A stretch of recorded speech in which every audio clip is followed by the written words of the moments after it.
Cléopâtre. Je viens de comprendre avec horreur que Cléopâtre VII, c'est la plus connue. Il y en a d'autres. Cléopâtre, c'est genre un mythe. C'est exactement ça. Cléopâtre, c'est un mythe. La majorité des choses que les gens savent sur Cléopâtre est faux. Cléopâtre n'était absolument pas une bombe. C'est quoi le vrai du faux dans notre compréhension aujourd'hui de la technologie qu'ils avaient pour faire des monuments aussi importants avec finalement peu de moyens? Effectivement, au niveau des pyramides, ils sont exceptionnels. Ils ont utilisé plusieurs techniques et pas une seule. Vous savez écrire en hiéroglyphes. Sur 5 enfants qui naissaient, il y en avait entre 2 et 3 qui mouraient avant l'âge de 5 ans. On est obligé d'aller sur cette théorie du complot. Salut, bienvenue sur Les Découvreurs. Est-ce que vous saviez que Cléopâtre était moche et que les chats n'étaient pas sacrés en Égypte? C'est tout ce qu'on va apprendre aujourd'hui avec Amandine Marchal, qui est égyptologue. On va voir cette période qui est finalement très dense et très longue dans l'histoire, et vous allez voir qu'il y a énormément de mythes, énormément de choses qu'on ne sait pas. Un épisode qui est vraiment très intéressant. Et juste avant de commencer, je vous remercie de cliquer sur le pouce pour nous aider, de vous abonner à cette chaîne si vous voulez rien rater. Je rappelle qu'on est sur toutes les plateformes de podcast ainsi que sur YouTube, et on publie tous les dimanches à 18h avec un invité à chaque fois plus incroyable que le précédent. Aujourd'hui, c'est parti pour l'égyptologie avec Amandine Marchal. Amandine Marchal, bonjour, bienvenue dans Les Découvreurs. Bonjour. Je suis super heureux de vous recevoir. Vous êtes docteur de l'école des hautes études en sciences sociales. Vous êtes égyptologue et docteur en égyptologie. Vous avez participé aux fouilles du temple de Ramsès II, du temple funéraire de Ramsès II. Vous savez écrire en hiéroglyphes et vous vous concentrez au niveau de vos recherches sur la vie quotidienne, l'enfance, la maternité, la mort et même la sexualité dans l'Égypte ancienne. Alors, je sais qu'il y a plein de gens qui sont fans de l'Égypte ancienne, etc. Et on a tous, dans l'inconscient collectif, et notamment dans notre jeunesse, entendu parler de Néfertiti, Cléopâtre, Ramsès II, Toutankhamon, tout le temps, les noms qui reviennent tout le temps. Alors que, dites-moi si je me trompe, l'Égypte ancienne, ça a duré quelque chose comme 3000 ans. C'est ça. Et en fait, on a toujours ces mêmes noms, et toujours ces stars un petit peu de l'Égypte ancienne. Et moi, j'aimerais déjà comprendre pourquoi c'est si long, et pourquoi on connaît uniquement toujours ces mêmes pharaons, et pas un petit peu toute l'histoire finalement. Alors c'est que c'est très long, et de fait les gens parlent de l'antiquité égyptienne. Nous en égyptologie, en fait on a un découpage qui est beaucoup plus précis. On a des périodes majeures, l'Ancien Empire, par exemple les premières pyramides d'Égypte datent de cette période, le Moyen Empire, le Nouvel Empire, donc effectivement les stars dont vous parlez, en grande partie, elles viennent de cette période, Hatshepsut, Akhenaton, Toutankhamon, Ramsès II. Donc c'est les plus récents finalement, ou les plus anciens? Alors les plus récents, mais ça va être Cléopâtre VII, finalement par rapport à nous, qui décède en 30 avant Jésus-Christ. Alors qu'on a à peu près 1500 ans avant le début du Nouvel Empire. Okay. Donc on a donc ces périodes-là, donc des périodes majeures, avec des périodes intermédiaires qui sont des périodes de troubles politiques, qui sont intéressantes également. Et donc nous, en fait, on va utiliser ce découpage-là. Pour les gens, c'est l'Antiquité, mais en fait, quand on utilise ce découpage, on voit qu'il y a beaucoup plus de subtilité. Par exemple, régulièrement, les gens me disent « Oui, mais les pharaons étaient enterrés dans des pyramides. » Oui, mais ça dépend des périodes. Ouais. Et par exemple, Toutankhamon, Ramsès II, Akhenaton, Hatshepsut, ils n'étaient pas dans des pyramides. On a une période où justement on s'est rendu compte qu'on n'arrive pas à sécuriser les pyramides. Ce qui fait que déjà, quand on parle de pièges, de passages secrets dans les pyramides, on peut oublier. Donc pas de passage secret, pas de pièges, des difficultés finalement à sécuriser des tombes qui se voient dans le paysage. Il y a une pyramide, ça ne se rate pas. Tout le monde sait que le roi est enterré là. Les voleurs savent qu'il y a des trésors à récupérer également. Donc on n'a pas réussi en fait au cours du temps à sécuriser ces tombes. Tout simplement on va passer sur une autre forme de tombe où là on cache. La tombe est enfouie, donc on va creuser dans une falaise, donc en particulier dans un endroit qu'on appelle la vallée des rois. Donc on creuse et ensuite on enterre donc le roi, on met les biens au moment des funérailles et on cache l'entrée de la tombe sous des mètres de gravats en se disant que là, comme ça sera plus sécurisé. Bon, c'était pas le cas. À cause des ouvriers, parce que principalement, quand on a retrouvé des procès de pillage de tombes royales dans le secteur, on voit qu'il y a toujours les ouvriers de la tombe, ceux qui ont creusé, ceux qui ont décoré, qui sont impliqués. Donc l'idée était bonne, mais de fait, c'est plus n'importe quel pillard qui peut en fait accéder à ces tombes. Ce sont vraiment les gens qui ont passé des mois et des mois et des mois sur le terrain, qui savent qu'en creusant exactement à cet endroit-là, ils vont tomber sur une entrée de tombe. Donc au final, on n'a pas vraiment réussi sur l'histoire égyptienne à sécuriser ces tombes. Mais ce qui est intéressant, c'est de voir que selon les périodes, en fait, on n'a pas forcément les mêmes données, ou parfois on a tout simplement des évolutions. Ok, et au niveau du calendrier, donc on part en gros de moins 3000 à l'an 0 à peu près, c'est ça la période? Alors on dirait un peu plus 2600 avant Jésus-Christ. Ouais, désolé, petite À peu près, subtilité. voilà. Alors après, ça dépend où on veut l'arrêter. Parce qu'à partir de 30 avant Jésus-Christ, donc Cléopâtre VII et son fils meurent, l'Égypte passe sous le giron de l'Empire romain. Donc l'Égypte n'existe plus comme pays, c'est une province de l'Empire romain. Mais pour autant, l'Antiquité va continuer sur, en tout cas, les premiers siècles, où ce sont donc des empereurs romains qui vont diriger la province. Ouais, il y a eu des mélanges à ce moment-là, etc. Alors vous avez été sur le temple funéraire de Ramsès II. Alors on imagine, et encore une fois un petit peu l'inconscient collectif, les légendes, les fameuses malédictions, etc. Comment c'était cette fouille finalement? Et c'est quoi la différence entre le mythe et la réalité autour de tout ça? Alors, je vais faire un petit rectificatif. Oui. C'est pas un temple funéraire. Faut pas hésiter à me rectifier parce que je suis très loin d'y Non, mais c'est pour ça que vous êtes là. C'est pas grave. Très loin d'être un spécialiste. C'est pas grave. En fait, donc on est sur la région de Luxor, donc on est dans le sud de l'Égypte. Ouais. Et à ce moment-là, la rive est, c'est la rive des dieux. Donc on a en fait des temples qui sont en l'honneur des dieux. Sur la rive ouest, on a la rive avec des temples, mais qui cette fois-ci sont en l'honneur des pharaons. C'est des temples très particuliers qu'on appelle les temples de millions d'années. Donc un temple de millions d'années, il est construit sous le règne d'un roi, il va fonctionner pendant le règne de ce roi, et il continue à fonctionner après sa mort. Et donc à ce moment-là, il devient effectivement un temple funéraire. On lui organise un culte funéraire, mais du vivant du roi. En fait, on fait une espèce de culte à sa personnalité. Donc il n'a pas encore vocation à être funéraire. Okay.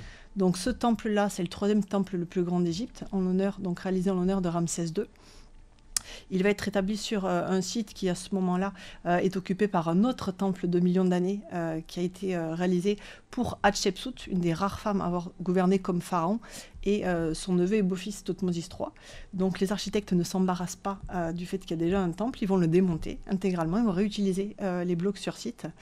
Et alors ce qui est intéressant, c'est qu'en fait, quand nous on fait des fouilles, les abords du temple concernent 2 cimetières. Donc on a un cimetière avant l'époque du Nouvel Empire. Donc on est sur ce qu'on appelle la 2e période intermédiaire, le Moyen Empire.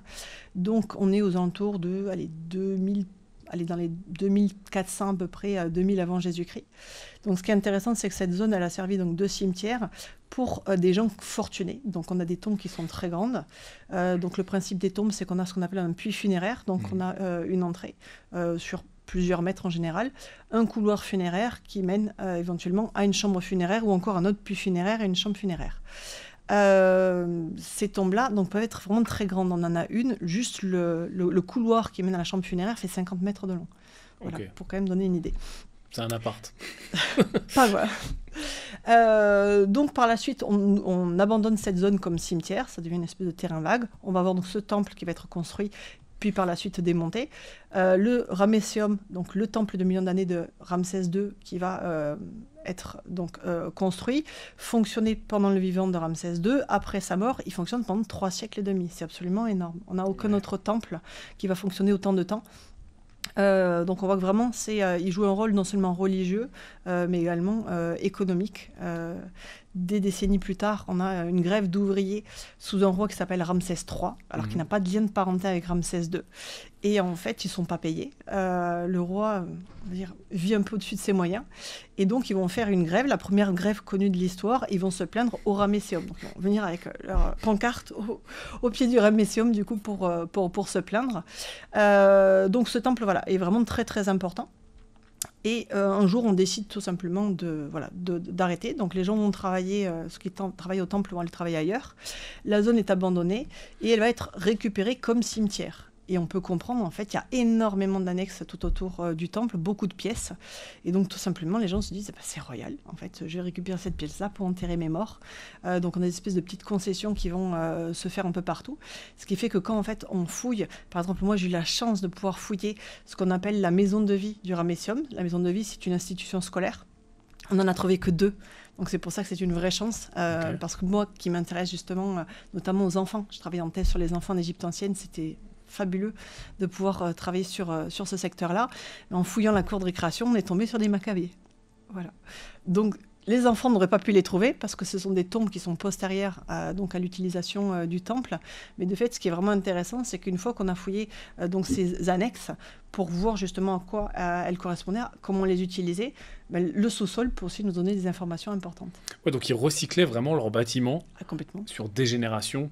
Et c'est pour ça qu'on ne se rend pas compte en fait, de la durée de toute cette ère en fait. Pendant des milliers d'années, des centaines d'années, on recycle les bâtiments, on change, etc. Est-ce qu'il y avait pas de momies donc du coup à cet endroit-là? Parce que je veux aller tout doucement sur les momies. Alors, mais on ira sans problème sur les momies. Parce que là... alors moi j'en ai trouvé quelques-unes. J'ai trouvé aussi des bouts de momies, Ok. donc des têtes, des mains, des pieds. Tout simplement parce que les pillages de tombes sont en fait aussi anciens que les funérailles. Tout simplement pourquoi? Parce que dès la préhistoire, quand on enterre les morts, on prend l'habitude, en tout cas pour les morts importants, de déposer des biens auprès d'eux. Et ces enterrements se font en présence de la famille, des proches, de la communauté. Les gens voient ce qui passe en fait dans les tombes, voient ce qui est enterré. Donc les premiers pillages sont vraiment contemporains. C'est vraiment des gens qui ont côtoyé finalement les défunts, en tout cas qui ont assisté aux funérailles. Donc ça, c'est vraiment la règle sur l'Antiquité. Ce qui fait que pour l'instant, au Ramesseum, on n'a pas réussi à trouver... plus d'une vingtaine de tombes, on n'a pas réussi à en trouver intactes, pour l'instant en tout cas. Donc ce qui intéressait les voleurs, c'était tout simplement ce qu'ils pouvaient revendre sur les marchés. Donc ce qui peut être lourd ou ce qui n'a aucune importance pour eux, par exemple de la faïence, des bijoux en faïence, des statuettes, de la vaisselle en faïence, qui aujourd'hui vaut très cher, ne vaut rien à l'époque, donc ils vont la laisser sur site. Donc ça reste intéressant de fouiller des tombes, même si elles ont été pillées par des voleurs.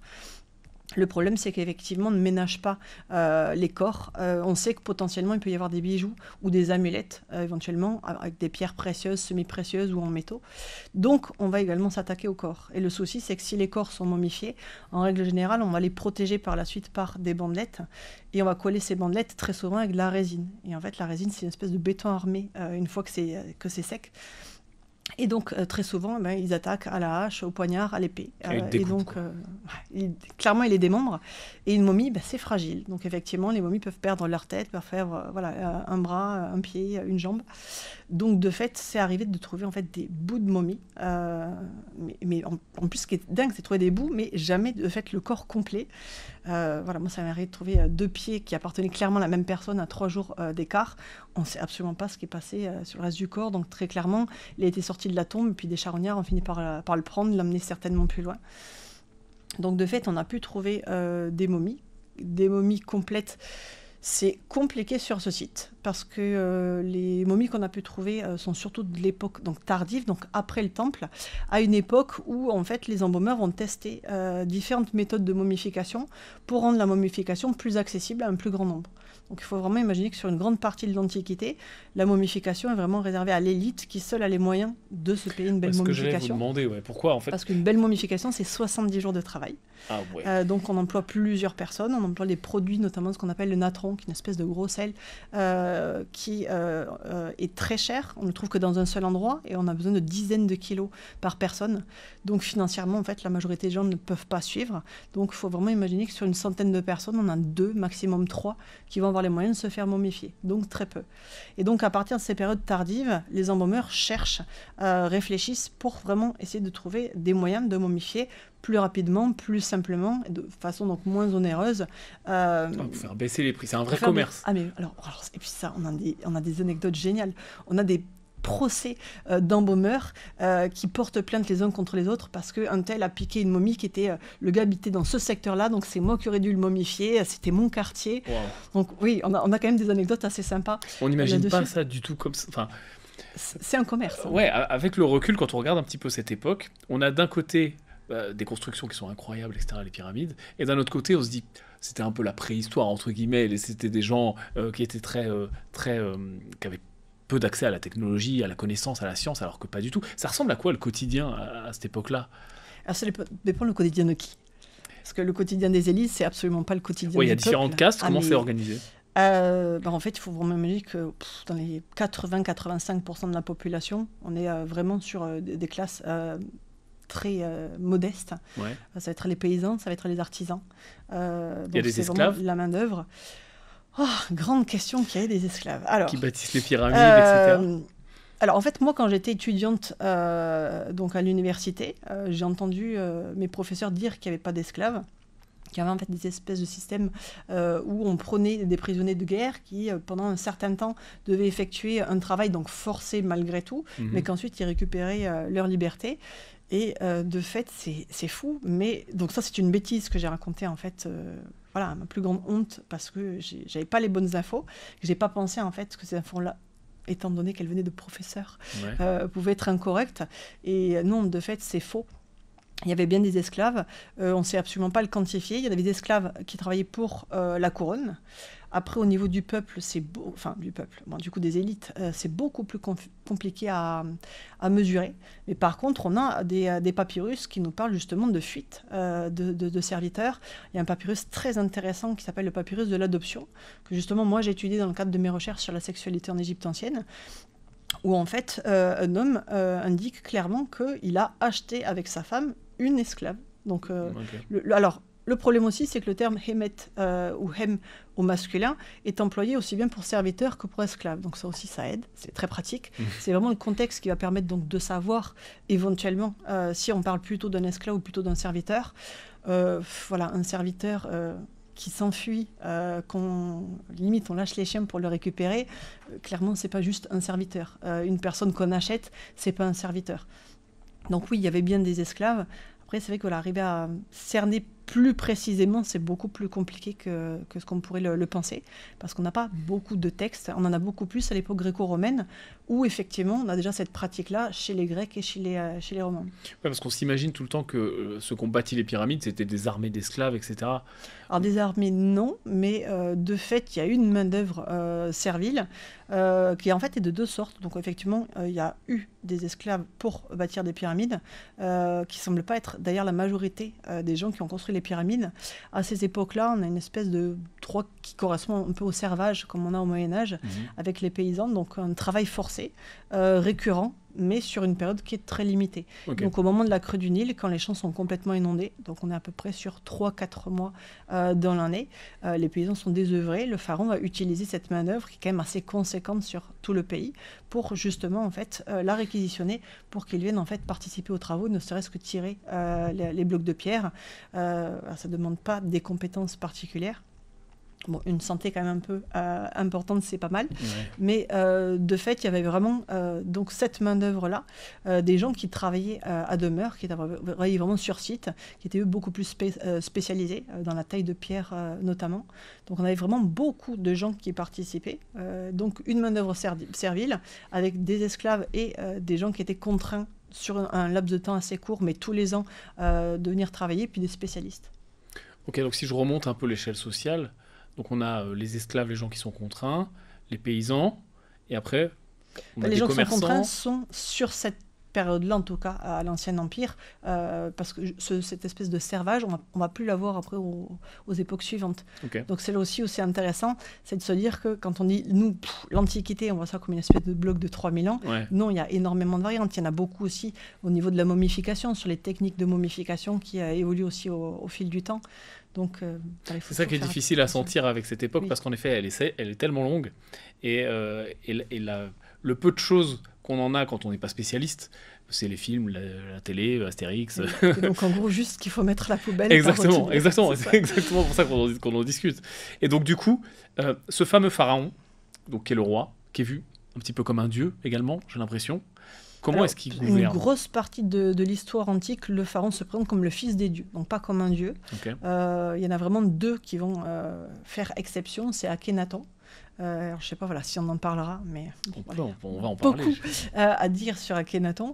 Donc effectivement, lui, il va le faire de façon tellement pas subtile avec ses gros sabots que ça ne marche pas. En plus, il s'est mis tout le monde à dos, donc ça va pas fonctionner. Mais lui, vraiment, se présente comme un dieu vivant sur Terre.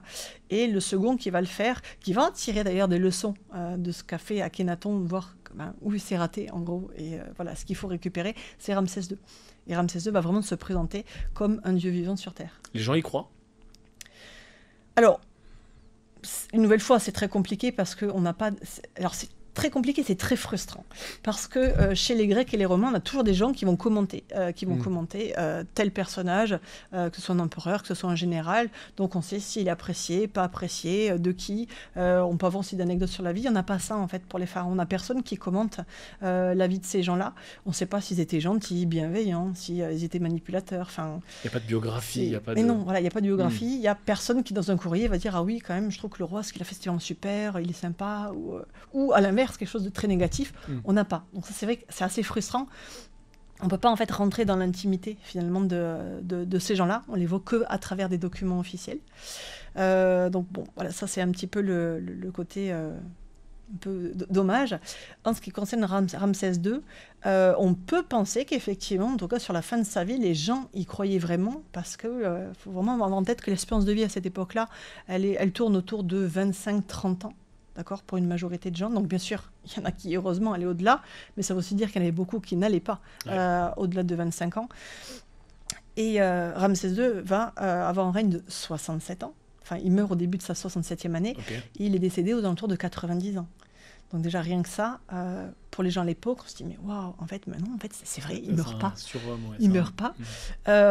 Et puis, Ramsès II, moi, ce que j'aime bien, c'est que c'est vraiment le gars qui arrive tout ce qui est négatif, en fait, en faire une force, en faire vraiment quelque chose de positif. Et Ramsès II était roux. Et en fait, à son époque, c'est pas vraiment quelque chose qui est très bien vu. Alors déjà, il y a très très peu de roux en Égypte ancienne, mais c'est pas très bien vu, parce que la couleur rouge, depuis le Moyen Empire, elle est associée à Seth. Et Seth, c'est le dieu du chaos. Et en fait, donc, on a plusieurs mythologies par rapport à Seth. Et une de ces mythologies raconte qu'en fait, il a assassiné son frère Osiris pour prendre le trône d'Égypte et monter donc sur le trône d'Égypte à sa place. Donc, jusque-là, jusqu'au Moyen Empire, bon, voilà, c'était pas cool, mais en même temps, on a une autre histoire mythologique qui raconte qu'il a sauvé Ra, qui est le dieu du soleil, qui est le roi des dieux. Donc grâce à lui, l'humanité a pu survivre. Donc ça se balançait, ça allait à peu près. Et à partir du Moyen Empire, donc je ne vais pas rentrer dans les détails, mais l'image de Seth va commencer à roussir, c'est le cas de le dire. Il devient beaucoup plus négatif. Et notamment parce qu'en fait, Osiris prend un essor aussi qui est beaucoup plus important. Et donc cette couleur rouge qui jusque-là en fait était plutôt neutre, elle était associée au désert. Le désert, c'est déchérette. Donc déchérette, c'est ce qui en fait va devenir hostile, c'est ce qui est étranger. Et donc cette couleur rouge ou rousse va être vraiment plus particulièrement associée à Seth et donc devenir négative. Ce qui fait que les roux sont pas très bien vus. Et la dynastie de Ramsès, elle est originaire du Delta, où justement, il y en a un culte notamment assez important à Seth. Et le père de Ramsès II s'appelle Séti. Et Séti, c'est celui de Seth. Donc on voit qu'eux, ils ont essayé quand même de réhabiliter cette divinité. Et donc jusque-là, voilà, c'est pas trop de bon ton de montrer qu'on est roux. Et Ramsès II, non seulement il est roux, et en fait ça lui pose aucun problème, mais il va se teindre les cheveux au henné. Et donc, il va garder sa couleur rousse. Et les gens se disent, mais c'est pas normal. Enfin, moi, je commence à avoir des cheveux blancs, j'ai des cheveux gris. Et lui, en fait, il est toujours pareil. Et c'est ça aussi qui fait que Ramsès II, il a contribué à cette image de Dieu vivant. C'est que quand il se montrait, il portait certes des couronnes, mais je veux dire, on voyait en fait quand même, malgré tout, la couleur de ses cheveux. Et on voyait qu'il vieillissait pas finalement comme tout le monde. Et donc oui, clairement, Akhenaton s'est raté. Mais je pense que Ramsès II, en tout cas à partir d'une certaine période, les gens ont vraiment cru que c'était un dieu vivant. Et il y a cette légende, est-ce qu'elle est vraie, où le pharaon, vu qu'il y a la crue du Nil qui revient et qu'on est capable de la prédire, un peu dans un balbutiement de science et de mécanique finalement, des crues, le pharaon faisait croire que c'était lui qui déclenchait la crue du Nil, et donc les gens pensaient qu'il avait des pouvoirs, etc. C'est quelque chose qui est vrai, ça, ou c'est complètement une légende? Alors non, non c'est pas vrai. Par contre, effectivement, c'est le garant d'une bonne crue. Donc il a quand même un rôle à jouer, malgré tout, dans la crue du Nil, pour que justement elle soit bonne. Et une bonne crue, en fait, c'est une crue qui n'est pas trop forte. Si elle est trop forte, l'eau va aller au-delà de ce qu'elle devrait, de l'endroit où elle devrait aller. Donc on va faire des digues pour protéger les villages, pour protéger les villes, mais ces digues, elles sont en briques de boue séchées, donc voilà, elles ont un temps de vie qui va être aussi limité dans le temps. Si la crue elle est trop forte, elle va détruire les digues, donc les maisons peuvent fondre, enfin voilà, ça peut être vraiment dramatique. Et dans le même temps, si la crue du Nil, qui en fait charrie beaucoup de limon, qui va finalement fertiliser la terre, les champs environnants, si elle est trop basse, le limon ne va pas arriver sur ces champs, ils n'auront pas de fertilisants et de fait les récoltes ne seront pas très bonnes. Donc le roi a effectivement un rôle important à jouer au niveau de la crue, à travers certaines cérémonies où justement, en étant en accord avec les dieux et en discussion avec les dieux, il est censé garantir une bonne crue. Donc on comprenait la crue, mais on pensait qu'il avait quand même un rôle à jouer. Tout à fait. D'accord, ok. Et du coup, tout le monde est organisé autour de l'agriculture, de cette crue du Nil, etc. Et le pharaon, comment est-ce qu'il gère? Il y a des impôts, il récupère comment est-ce qu'il finance tout ça? Alors, une nouvelle fois, on a des informations à certaines époques, Ouais. surtout alors, le Nouvel Empire. Le Nouvel Empire, c'est à peu près 1580-1040 avant Jésus-Christ. C'est clairement une période rêvée pour les égyptologues parce qu'on a beaucoup de textes, on a beaucoup d'objets, on a beaucoup de monuments, de tombes, de temples. Donc c'est vraiment une période qui est très très riche et qui permet aussi parfois d'avoir des compléments d'informations pour des choses qu'on ne connaissait pas jusque-là. Donc oui, à cette période-là, je dirais en tout cas au Nouvel Empire, on a des impôts. On voit dans certaines tombes justement des espèces de géomètres qui sont en train de mesurer les arpents de terre pour justement pouvoir, après la crue du Nil, redéfinir les zones. Quel lopin de terre appartient à qui, sur quel espace, et ça permet aussi de calculer en fonction les impôts. Donc il y a un vrai système centralisé en place avec des percepteurs d'impôts, Oui. etc. Comment il est choisi ce roi? C'est de père en fils? Comment ça fait? Il y a des femmes parfois, une majorité d'hommes. Comment ça se passe? Alors, il y a plusieurs possibilités d'être pharaon. Donc ça va être de père en fils, ce qui est le cas le plus courant. Soit on va avoir une rupture parce que tout simplement le roi n'a pas d'héritier, ou il en a eu mais ils sont morts. Et donc à ce moment-là, il va désigner un héritier de son vivant. On a eu plusieurs cas où c'est le commandant-chef des armées, donc c'est une espèce d'équivalent de ministre des armées qui monte sur le trône. Ou alors on a le cas où en fait la personne va prendre le pouvoir. Coup d'État. Voilà, donc soit un coup d'État, soit elle va usurper le pouvoir, ou en tout cas essayer de l'usurper. Par exemple, on a un roi qui s'appelle Séti II, qui est le petit-fils de Ramsès II. Il monte sur le trône, il gouverne depuis le nord, la capitale est déjà depuis plusieurs décennies dans le nord, et on a alors une personne de sa famille, mais on ne sait pas qui en fait, on n'arrive pas à identifier au niveau de la généalogie, mais comme cette personne-là est née d'une épouse royale, on sait donc de fait qu'il fait partie de la famille royale, donc un neveu, un cousin, un oncle, on ne sait pas trop, qui s'appelle Amenmès, qui lui va se faire couronner pharaon dans le sud, donc dans une autre ville importante qui aujourd'hui est Luxor, qui dans l'Antiquité correspond à la ville de Thèbes, et donc il va se faire couronner, donc il va usurper le pouvoir royal. Donc on peut avoir des usurpations en même temps que notre pharaon, ou parfois on peut avoir, comme dans le cas de Toutankhamon, qui en fait avait désigné comme héritier, dans le cas où décéderait son commandant-chef des armées Horemheb, quand il décède de façon vraiment accidentelle, entre 18 et 20 ans, personne n'est près. Manifestement, Horemheb n'est pas la capitale, et c'est l'ancien précepteur de Toutankhamon qui va monter sur le trône, donc il va en fait usurper une fonction pour laquelle il n'était pas destiné à l'origine. Et donc ça, il a pu le faire parce que lui, il était sur place, qu'il avait manifestement des soutiens à la cour. Donc on a plusieurs cas aussi différents d'usurpation du trône. Et vu que le royaume est si grand, comment ça se passe? La circulation des news, entre guillemets. Ok, on a quelqu'un qui monte sur le trône, on a un nouveau pharaon, les gens lisent, ils savent lire. Très peu. Alors une nouvelle fois, il faut vraiment mettre en parallèle les gens qui se font momifier, les gens qui savent lire, écrire. Allez, on va dire qu'il y a 4-5 personnes sur 100 qui savent lire et écrire, Okay. et un petit peu moins qui ont les moyens de se faire momifier. Ok, donc on a des gens qui savent pas lire, pas écrire, qui ont peu d'argent, qui sont vraiment le peuple. Comment circulent les informations? Oralement uniquement? Alors, avant de répondre, il faut vraiment rappeler la configuration géographique de l'Égypte. En fait, les gens habitent à côté de l'eau, donc à côté du Nil. De chaque côté du Nil, donc on a en fait des zones de territoire agricole. Et puis ensuite, on a des déserts. Donc vraiment, l'Égypte, les gens habitent le long du Nil. À de rares exceptions près, les gens vont habiter plutôt sur la rive est. Parce que la rive ouest est un peu plus considérée comme le royaume des morts, tout simplement parce qu'on voit le soleil qui se lève à l'est, qui se couche à l'ouest. Donc les cimetières sont exclusivement sur le côté ouest. On peut avoir des exceptions pour les villes et les villages, mais globalement, ils sont plutôt situés sur la rive est. Au niveau des transports, on va avoir donc soit des barques, soit des bateaux, mais donc les bateaux, c'est dans un cadre plus officiel ou commercial. La roue n'existe pas jusqu'à la deuxième période intermédiaire. Donc, ça veut dire qu'à ce moment-là, on n'a ni la roue ni le cheval. Les deux vont arriver en Égypte en même temps. Donc, les gens peuvent se déplacer éventuellement avec des ânes. Mais donc, les déplacements sont quand même assez limités. À partir du moment où la roue et le cheval arrivent, c'est avec le char. Et en fait, c'est ça qui est fou, c'est qu'ils n'ont jamais eu l'idée de créer, par exemple, des chariots. Voilà. Le cheval a strictement toujours été utilisé dans un cadre militaire et pour tirer des chars. On n'a pas de charrettes, de chariots qui ont été conçus, imaginés par la suite. Donc ces déplacements, ils vont essentiellement se faire pour le commun des mortels, sur le village au nord, le village au sud, et ça s'arrête là. Donc les déplacements sont quand même assez limités dans le temps, donc sauf vraiment ce qu'on appelle le courrier, qui est l'équivalent du facteur, qui lui va faire des distances beaucoup plus longues. Mais la majorité des gens, en fait, ne côtoient que le village en haut et le village en bas de chez eux. Donc ça, c'est vraiment le premier point à avoir en tête par rapport justement à cette histoire de nouvelles.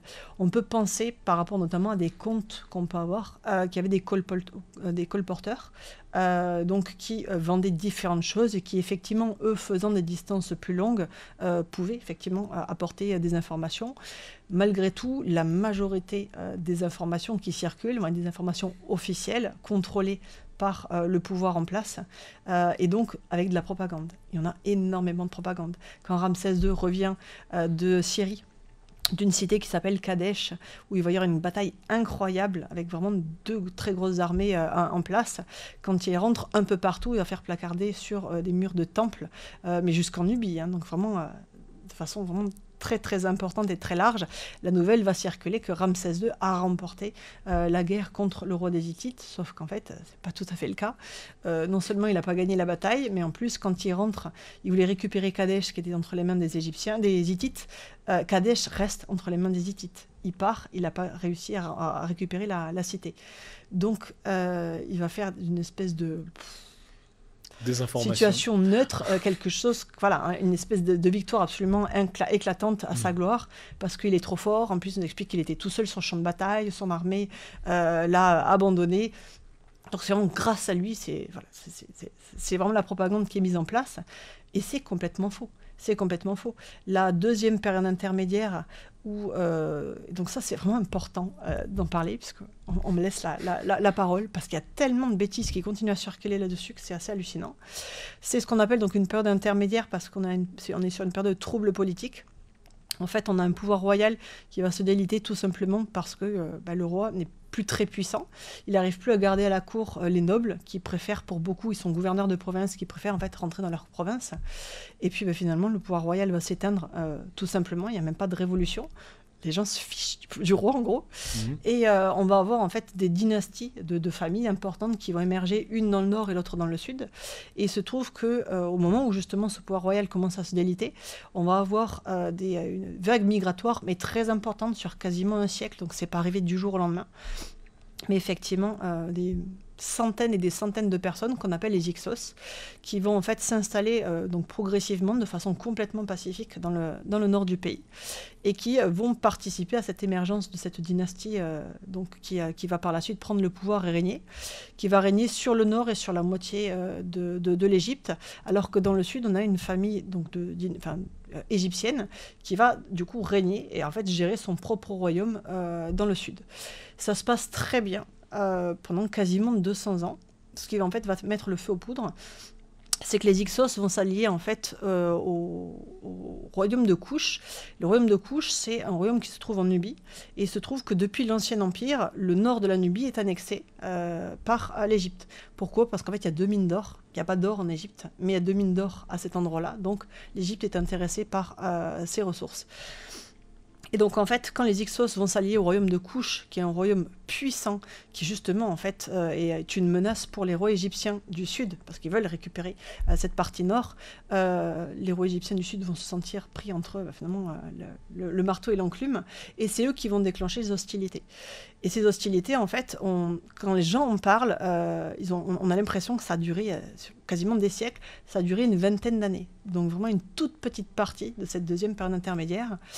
Et donc, comme en fait, ils décident d'enclencher les hostilités, il faut convaincre les gens, il faut avoir quand même une bonne raison de leur dire, si, en fait, engagez-vous dans l'armée, on a besoin de vous, il faut aller libérer nos frères égyptiens. Nos frères égyptiens sont sous le joug des méchants Hyksos, qui sont absolument horribles avec eux, il faut qu'on se bouge et il faut qu'on aille les libérer. Donc ils vont engager cette propagande qui fonctionne au niveau des gens, puisque les gens n'ont aucune espèce d'idée de ce qui se passe finalement dans le nord. Et donc on va avoir plusieurs rois qui vont partir en guerre contre les Hyksos. Et on en a un, alors sa momie est assez effrayante, on va dire. Il a pris un coup de hache ici, coup de poignard là. Enfin bon, il a des marques de traumatisme physique assez impressionnantes sur son corps. Son visage est pétrifié dans une espèce de masque d'horreur et de douleur. Donc on voit que vraiment il est mort dans des souffrances terribles. Donc lui s'appelle Sekenenra Taha. Taha, c'est le brave. Donc c'est son grand-père qui a déclenché en fait les hostilités contre les Hyksos. Et donc alors je ne sais pas si c'est son fils ou son frère va prendre la suite, Kamosis. Et lui il va faire une stèle qui est aujourd'hui au musée de Luxor, qui est super intéressante. Parce que dans cette stèle, en fait, il se targue d'avoir rasé, détruit des villages égyptiens entiers parce que ces Égyptiens étaient favorables aux Hyksos. Donc, bon, comme guerre de reconquête, parce que les Égyptiens étaient opprimés, voilà, on repassera. Il parle d'un maire qui va faire exécuter sa femme, il l'a envoyée au bord du Nil, donc clairement pour la jeter au crocodile, pour la noyer, on ne sait pas trop, mais bon, elle va prendre cher aussi, la pauvre. Et donc on voit qu'en fait, c'est vraiment de la propagande qui est engagée. Et c'est le fils, donc un autre fils de Sekenenra Taha, Ahmosis, qui lui va réussir à botter les Hyksos hors d'Égypte, mais alors carrément hors de Syrie, puisque la Syrie fait partie du territoire égyptien à ce moment-là. Et donc à partir de là, on a juste un roi à la tête de toute l'Égypte, donc une nouvelle période de stabilité, le début du Nouvel Empire, la 18e dynastie. Et tout ce qui était Hyksos, on détruit. On ne sait absolument pas où ils sont enterrés. On a d'ailleurs beaucoup de mal avec des noms. On a des noms de rois Hyksos. C'est très compliqué de savoir en fait dans quel sens il faut les mettre. Parce qu'ils ont vraiment pris soin d'effacer vraiment toutes les traces qui concernaient les Hyksos. Et donc là aussi, on a cette propagande royale qui était très forte à l'époque, mais qui était très forte quand on a commencé à s'intéresser à la période. Pendant très longtemps, on a cru les textes égyptiens, et on a cru qu'effectivement on avait des envahisseurs absolument épouvantables, les Hyksos qui avaient envahi le nord de l'Égypte, et c'est faux. Et c'est faux parce qu'on a vu qu'ils sont arrivés donc déjà par vagues, mais vraiment sur une période assez longue, qui se sont installés de façon complètement pacifique, et puis on le voit parce qu'il n'y a pas de traces de guerre, enfin au niveau des squelettes, on voit pas de mort violente en fait, qui aurait pu justement indiquer qu'ils étaient arrivés par la force, et on s'est vraiment rendu compte au fur et à mesure du temps qu'on s'était fait avoir. Et bon, ça sera ni la première ni la dernière fois, parce qu'on se rend compte encore aujourd'hui qu'il y a des choses qu'on croyait vraies, et puis finalement c'est de la propagande royale. Il y a une vraie dimension politique, j'ai l'impression un peu de manipulation des masses, etc. Ah oui. Mais en même temps, pour faire des monuments ici énormes que le Sphinx, les pyramides, etc. Il y a des gens, on est obligé d'aller sur cette théorie du complot qui disent que c'est impossible, qu'on n'avait pas la technologie, que c'est les extraterrestres ou je ne sais quoi.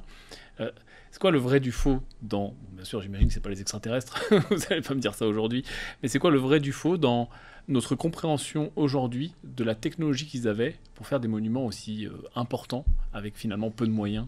Alors déjà, je dirais que globalement, on surfantasme la civilisation égyptienne. Ils étaient avancés sur certaines choses. On le voit ne serait-ce qu'effectivement au niveau des pyramides qui sont exceptionnelles. On n'est toujours pas d'accord sur les modes de construction, en tout cas de la plus grande, parce que pour d'autres, clairement, il n'y a pas de souci, on le sait. On a des traces de rampes intérieures, parfois des rampes intérieures aussi. Globalement, on serait plutôt d'accord pour dire qu'ils ont utilisé plusieurs techniques et pas une seule pour arriver à édifier la grande pyramide. Mais c'est vrai que moi, ce que je vois, c'est que, en fait, vraiment pour les gens, les Égyptiens, ils étaient avancés en tout. Alors, on en fait les premiers humanistes de l'histoire, certainement pas. Ils ont une part d'ombre, une part hyper violente, pas du tout juste envers les femmes, ce qui n'est absolument pas le discours qu'on donne aujourd'hui. Moi, régulièrement, j'entends dire, mais même par...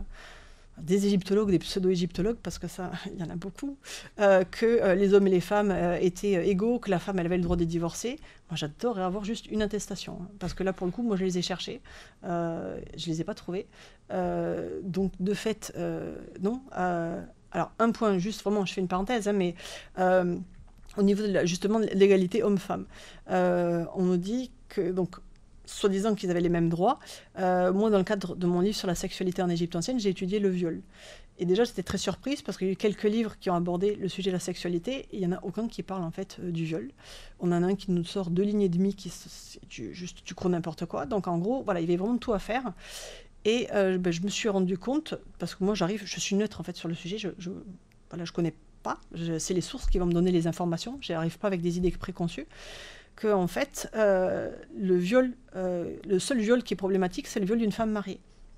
Okay. Parce qu'on touche à la possession d'un mec. Et en gros, ça, c'est problématique. On touche au bien d'un homme, et ça va pas. C'est limite plus ennuyeux pour l'homme que pour la femme. Et en fait, si la femme, elle n'est pas mariée, si elle est veuve, on s'en fout, c'est pas un problème. Donc moi déjà, quand on me dit égalité, non, clairement pas. La femme n'est pas l'égale de l'homme, elle a des droits. Elle en a certainement plus que la femme romaine, largement plus que la femme grecque, mais qui a un statut qui est pas très loin de celui d'esclave. Donc en même temps, voilà, être mieux loti que la grecque, c'était pas très très compliqué non plus. Et on n'est pas du tout sur une société qui est égalitaire, on est sur une société qui est extrêmement violente, avec justice qui est tout sauf juste. En gros, le fonctionnement de la justice égyptienne, c'est on torture d'abord et on interroge après. Voilà. Et ce qui fait qu'on a droit à des procès où on voit qu'il y a des gens qui ont été torturés, puis après on s'est rendu compte que ben non, en fait, non, ils étaient innocents. Bon, écoutez, les gars, sans rancune. Non, on n'est pas du tout sur une société juste. Au niveau aussi, parce qu'on parlait donc des technologies, mais en médecine, on n'arrête pas d'en faire des espèces de super médecins. Non, ils étaient doués pour certaines choses, dans le même temps, ils étaient très mauvais sur d'autres. Par exemple, il y avait des dentistes, ils n'arrachaient pas les dents. Arracher une dent, c'est pas dans l'absolu ce qu'il y a de plus compliqué. Ils ne le faisaient pas. Quand on voit la bouche de Ramsès II, clairement, on n'a pas besoin d'être dentiste pour pleurer. Il y a des abcès dentaires à répétition, ok, on ne peut pas les soigner. Il aurait fallu arracher les dents. Mais je veux dire, il a eu quand même 4 dents qui ont été rongées jusqu'à la racine par les caries. On n'a rien fait. On n'a pas arraché les dents. Je veux dire, il a souffert une très très grande partie de sa vie au quotidien. Et pourtant, voilà, arracher une dent, c'était pas ce qu'il y avait de plus compliqué. Et en plus, c'était le pharaon, il était censé être suivi par les meilleurs. On est d'accord, on est d'accord. Donc non, quand on voit en fait les justement papyrus, alors médicaux magiques, pas seulement médicaux, là aussi c'est intéressant de s'y arrêter quelques secondes, mais pour expliquer qu'en fait, pour les Égyptiens, les maladies sont d'origine surnaturelle. L'idée, c'est qu'en fait, la maladie, elle est provoquée par un démon, un mauvais esprit, un mort mal intentionné, parce que bien sûr, ils n'ont pas toutes nos connaissances médicales. Donc, dans l'idée, en fait, le médecin est forcément magicien. En fait, le médecin, quand quelqu'un est malade, soit il va utiliser des pseudo-médicaments, potions pour essayer de traiter la maladie, soit il va en fait utiliser la magie pour essayer de repousser le mauvais esprit. Et dans l'idée, il se dit, voilà, si j'arrive à le repousser, on ne cherche jamais à le détruire. Manifestement, ils sont trop puissants, on n'y arrivera pas. Mais on essaie de les repousser.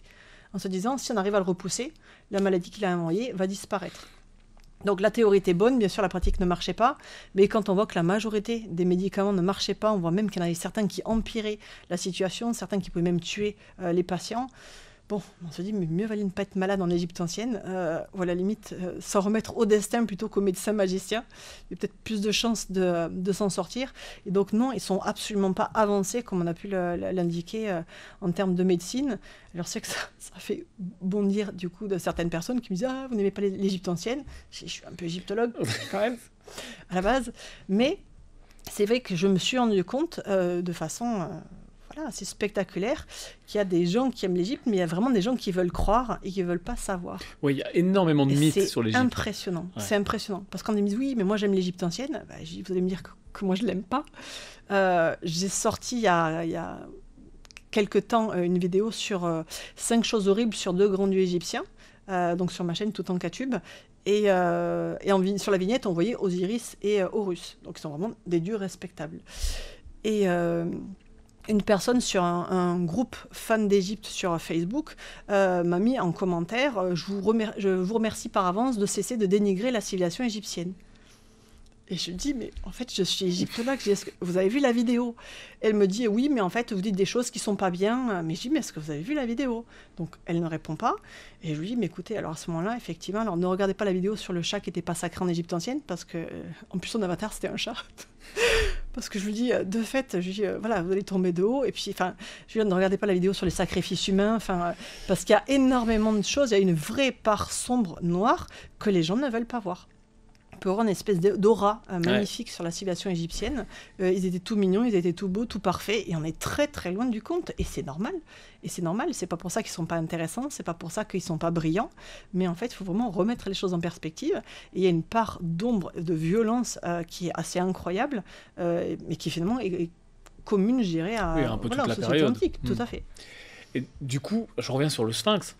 Il est possible ce Sphinx, il est tout à fait technologiquement, c'est de la pierre taillée, et il n'y a rien de fou. Parce que En les partie. gens.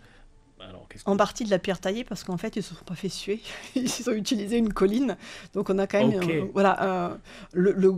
quasiment le plus gros du Sphinx, c'est une colline. Et en fait, ils ont du coup vraiment taillé et puis rajusté tout autour les parties pour se faire ce Sphinx. Il fait quand même 73 mètres de long, donc il est vraiment très impressionnant. Ouais. Mais techniquement parlant, c'est pas ce qui est de plus compliqué à faire, notamment parce qu'on est vraiment déjà sur une base de colline et qu'il n'a pas été intégralement sculpté. C'est quoi la place des enfants? Vous intéressez beaucoup aux enfants, et je sais qu'il y a des pharaons qui ont été enfants, c'est-à-dire qu'on pouvait être pharaon à 12 ans. Vous pouvez nous expliquer un peu la place des enfants et les enfants pharaons, comment ça fonctionnait? Alors effectivement, donc moi j'ai fait une thèse sur les enfants d'Égypte ancienne. Alors je me suis entendu dire plusieurs fois que c'était pas un vrai sujet de thèse, que c'était pas vraiment très très sérieux comme sujet. Et moi en fait ce qui m'intéresse c'est déjà cette part de quotidien. Et après, tout simplement, moi, j'aime beaucoup m'intéresser à ce qui est invisible, en fait. Alors, quand je dis ça, ça va être aussi tout bêtement des gens dans la rue, des personnes qui balayent, qui font le ménage, à qui on dit bonjour, et qui, tout d'un coup, ils ont l'impression qu'en fait, ils existent tout bêtement. Et certains me disent, mais en fait, moi, vous me dites bonjour régulièrement, mais moi, ça me fait super plaisir. Et je me dis, mais mon Dieu, mais... Et les gens n'y pensent pas. Mais du coup, voilà, il y a cet impact-là. Et les enfants d'Égypte ancienne, c'est pareil, c'est un petit peu les invisibles. Ils sont partout, mais finalement, on n'en parlait pas tant que ça, en tout cas jusqu'à ce que je fasse ce travail dessus. Et puis c'est vrai que pour beaucoup de gens, et puis beaucoup d'hommes, parce que jusque-là, c'était quand même plus une profession d'hommes qu'une profession de femmes, les enfants, c'est pas le truc qui était le plus intéressant. Or, il n'y a pas de couple, il n'y a pas de famille sans enfants. Les enfants sont donc le socle de la société, ce qui fait qu'au contraire, les recherches sur le sujet sont très intéressantes. Et donc, voilà, quand je disais cette espèce de transparence, on va avoir des textes qui nous parlent des enfants, qui sont des textes donc, écrits par des adultes, qui vont être soit des textes de protection d'un enfant, textes de guérison, donc, ou des formules spécifiques pour un enfant qui est malade ou qui a tel ou tel symptôme. Ça va être des textes pour solliciter une naissance. Et entre parenthèses, une naissance aussi bien de garçons que de filles. On n'est pas chez les Grecs. Une famille idéale en Égypte ancienne, c'est une famille équilibrée, donc avec des garçons et avec des filles. Okay. Si on n'a que des filles, on va demander des garçons. Si on n'a que des garçons, on va demander des filles. On va avoir également quelques textes qui nous disent moi, quand j'étais jeune, j'étais à telle institution scolaire. Et c'est tout. On n'a pas en fait d'affectif, on n'a pas de représentation, de texte qui nous parle en fait de l'affection des adultes pour les enfants. Les représentations, c'est la même chose, c'est pas des représentations affectives. Soit on représente l'enfant dans le cadre familial pour montrer que justement l'homme, le futur défunt, a assuré, du coup en tant qu'homme, il a une famille. Parce qu'on a par exemple un scribe qui se moque de notre en disant mais t'as même pas réussi en fait à avoir de gamin quoi. Et donc en gros c'est un peu la honte pour toi. Donc on voit bien que vraiment c'est très important socialement d'avoir des enfants, mais c'est jamais des représentations affectives. On représente l'enfant parce qu'il a un rôle social à jouer. Les bébés, les enfants en bas âge ne sont jamais représentés dans un cadre familial. Parce qu'il y a un tel risque en fait que l'enfant il décède avant l'âge de 4-5 ans qu'il n'est pas représenté. Donc il est là, mais en fait socialement il va vraiment avoir une place à partir de ce moment où en fait il dépasse les 4-5 ans. Est-ce qu'on s'attache moins aux enfants justement parce qu'il y a tellement de mortalité infantile, etc. Alors je dirais qu'on s'attache de façon différente parce qu'effectivement les estimations qui ont été faites c'est que sur 5 enfants qui naissaient, il y en avait entre 2 et 3 qui mouraient avant l'âge de 5 ans. Donc c'est absolument énorme, ce qui fait moins d'un enfant sur 2 qui va arriver à l'âge adulte. Donc nous aujourd'hui on n'y survivrait pas, clairement, ça serait impossible parce que c'est tellement rare qu'en fait on n'a plus cette habitude-là. On est obligé en fait de se protéger dans l'Antiquité. Donc déjà les hommes se protègent plus facilement, tout bêtement, parce que ces enfants-là, ils les côtoient quasiment pas. Les enfants en bas âge, ça va être vraiment les femmes qui vont s'en occuper, les femmes qui, pour beaucoup, en fait, restent à la maison justement pour gérer les petits. Donc c'est aussi normal que les hommes, eux, aient ce détachement affectif par rapport aux enfants. Et justement, pour avoir donc travaillé sur ce sujet, avoir eu aussi des témoignages de gens, il y avait un Américain qui, au début du XXe siècle, écrivait que, donc lui, il était gynécologue obstétricien, donc déjà hyper compliqué, parce que c'était un homme. Donc voilà, faire ce métier-là en Égypte, c'était compliqué. Il disait qu'il y avait beaucoup de jeunes filles qui avaient 13, 14 ans qui accouchaient, que très souvent, le premier est décédé. Donc c'est quelque chose qui est rentré en fait, dans les mentalités, de se dire, voilà, ton premier, tu risques de le perdre rapidement, déjà, t'attaches pas. Et de se dire que vraiment, en fait, il y a un tel risque, encore du coup, début du XXe siècle, qu'il y a vraiment une espèce vraiment de détachement, mais vraiment pour se protéger. L'enfant, on l'aime, mais en même temps, on sait que du jour au lendemain, en fait, il peut partir. Et moi, j'avais un ouvrier une fois, c'est vrai que nous, Européens, 21e siècle, ça nous choque. On apprend en fait dans la journée qu'il a perdu son fils qui avait 6-7 ans la veille. Et en fait, quand on apprend ça, le chef de chantier lui dit mais pars, et enfin voilà, prends une semaine, 10 jours, et je te paye sans aucun problème. Mais voilà, prends ce temps-là pour ton temps de deuil, et vraiment ne viens pas. Il a dit c'est pas grave, Allah m'en donnera d'autres. Et donc c'est vrai que nous, forcément, avec notre regard et nos émotions, notre ressenti, on est choqués. Mais dans le même temps, on se dit que, voilà, encore aujourd'hui, on va avoir ce détachement, alors forcément plus important de la part des hommes que des femmes. Mais dans l'Antiquité, qui gère en fait cette documentation-là, écrite, iconographique, c'est les hommes, c'est pas les femmes. Et donc, au sujet des enfants, donc on va avoir des textes, on va avoir des représentations, on va avoir des objets, des sandales, des vêtements, c'est assez rare, mais on peut en avoir, des bijoux, des jouets, des jeux. Et finalement, je me dis, tout ça, c'est une documentation qui vient des adultes. Et la seule chose, en fait, que les enfants, ils ont laissé, parce que les enfants, il y en avait partout en Égypte ancienne, quoi. Enfin, je veux dire, c'est vraiment, voilà, ça pue les enfants.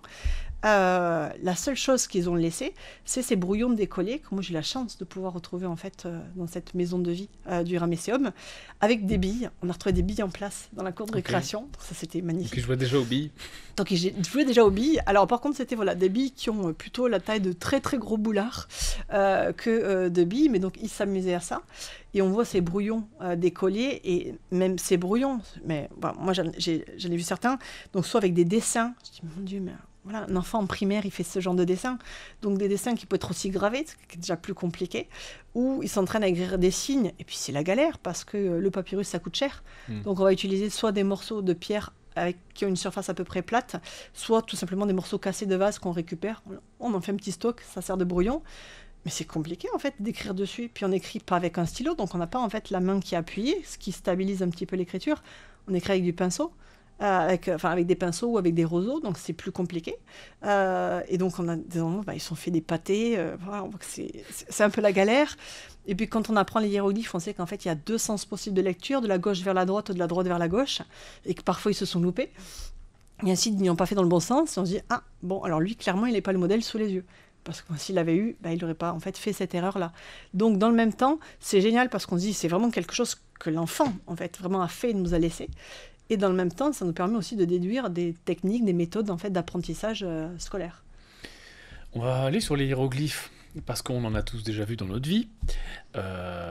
Pour nous, gens normaux, c'est juste des petits dessins. Pour vous, c'est une vraie langue. Comment est-ce qu'on a été capable des milliers d'années après, de déchiffrer ça?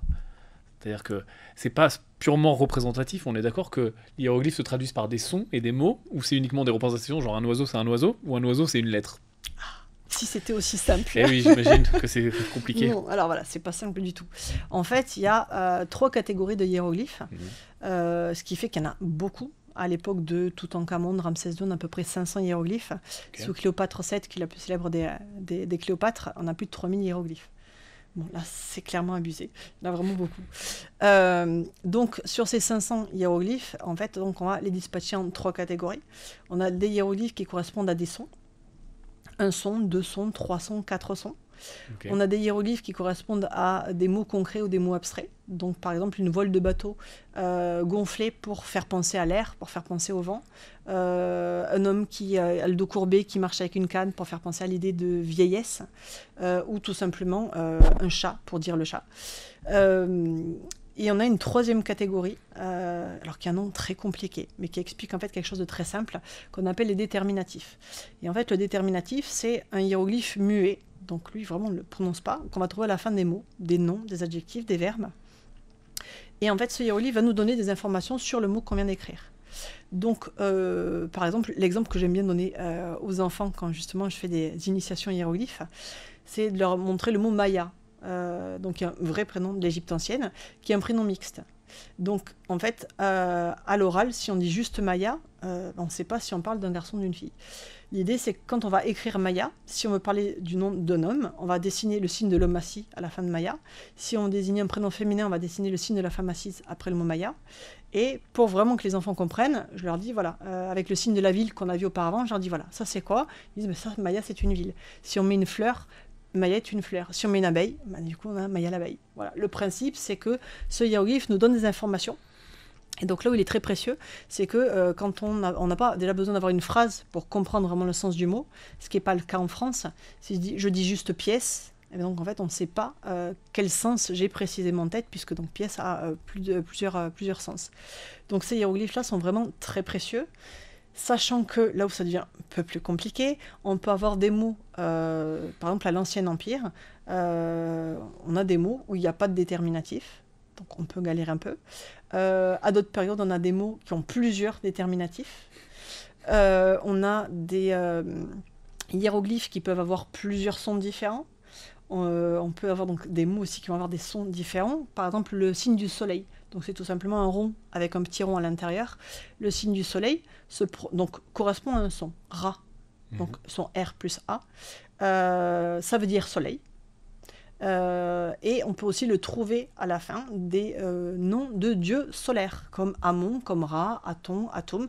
On va retrouver le signe du soleil pour montrer qu'en fait, là, on parle d'une divinité en rapport avec le soleil. Donc on a aussi des hiéroglyphes qui peuvent rentrer en fait sur les trois catégories, pour simplifier les choses. Et donc, comment on en est arrivé à traduire les hiéroglyphes? Grâce à un objet devenu très célèbre qu'on appelle la pierre de Rosette. En fait, il y en a plusieurs des pierres de Rosette. Mais comme c'était le premier du genre, c'est celui-là qui est devenu vraiment célèbre. En fait, c'est une stèle qui a été écrite en 3 écritures différentes. Et donc, la pierre de Rosette, c'est la première du genre. Et on a trouvé en fait d'autres copies de ce texte-là, donc en 3 langues, en 3 écritures, ailleurs. Donc, sur le principe, on a en fait un même texte, mais qui va être écrit donc, de 3 façons différentes.